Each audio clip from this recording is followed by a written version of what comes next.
Before I get into anything, I just gotta be the millionth one to say, thank you, Sting.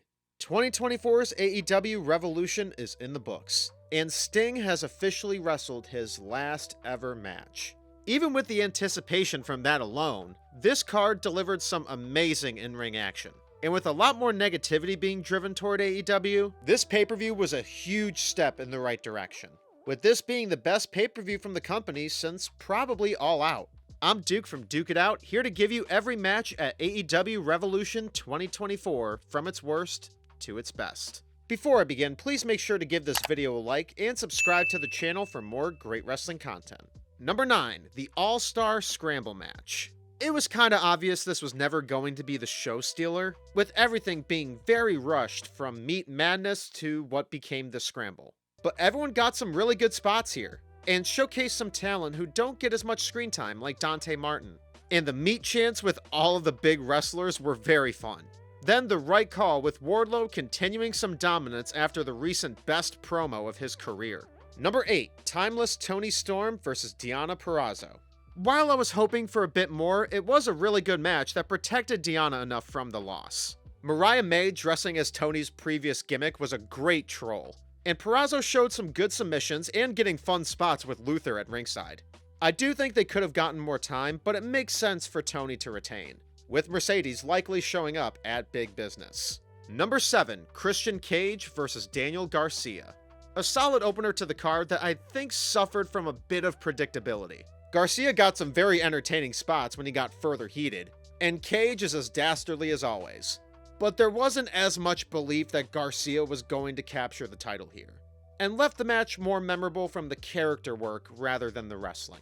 Number 6, Orange Cassidy vs Roderick Strong. Like the last match I just mentioned, I'm sure many were able to easily guess the outcome of this one. But Cassidy and Roddy brought out some really entertaining spots. Strong, being the master of the backbreaker, brought out a couple of audibly scary spots. And Cassidy sold everything really well and caught me off guard with some quicker versions of his moves. But Roddy getting a clean win is a terrific step for him. And we got the cherry on top with Kyle O'Reilly making his return, and I'm really fucking happy about that. Number 5, Samoa Joe vs Swerve Strickland vs Hangman Page. With the talents of these three, you can imagine some of the great spots they could collectively pull out. But the storytelling is what really peaked in this match for me. Joe got some great dominance in the beginning, Swerve getting some crowd-rising moments and further showing his official stature as a babyface, along with Hangman being more of a sadistic heel, going further insane like he has these past few weeks, and further making his purpose of the match being Swerve losing rather than Hangman trying to win. And the ending with Page tapping just made everything more questionable. And to make an ending with Joe retaining, this was an amazing way to do it. Number 4, Blackpool Combat Club vs FTR. The rematch from their recent time limit draw on Dynamite. And they definitely lived up to the hype. Claudio getting a lot more brutal and impressive than usual. Moxley getting very sadistic near the end. And both members of FTR showing off their own different highlights. Cash bringing out some awesome aggression toward the second half. And Dax showing off some awesome resilience, after scaring everybody with how much his head was bleeding. BCC getting the win made sense, but with Dax being so close to the ropes, it did feel a little sudden. But with both matches from them being awesome, I could only imagine how the third one is going to be. Number 3, Sting and Darby Allin versus the Young Bucks.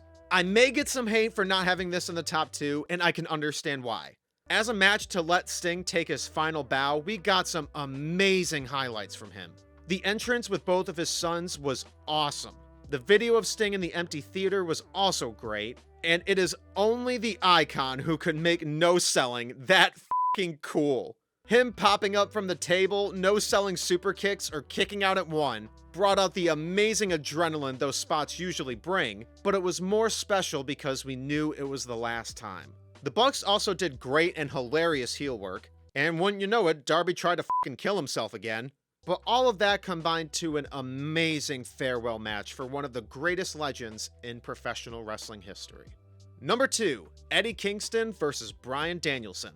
I've seen some other people either love this match or think it was just pretty good. And yeah, you can tell which side I am on. We've seen the amazing matches these two have already had, and they instantly showed that they were pulling for the fucking punches. Bryan doing awesome work on Eddie's wrist, and it's only wrestlers like Eddie Kingston that can still add believability and hope in any big match for his career. Really building up his anger, which made any strike he delivered later on more impactful. And Eddie finally getting the respect from Danielson was an amazing moment.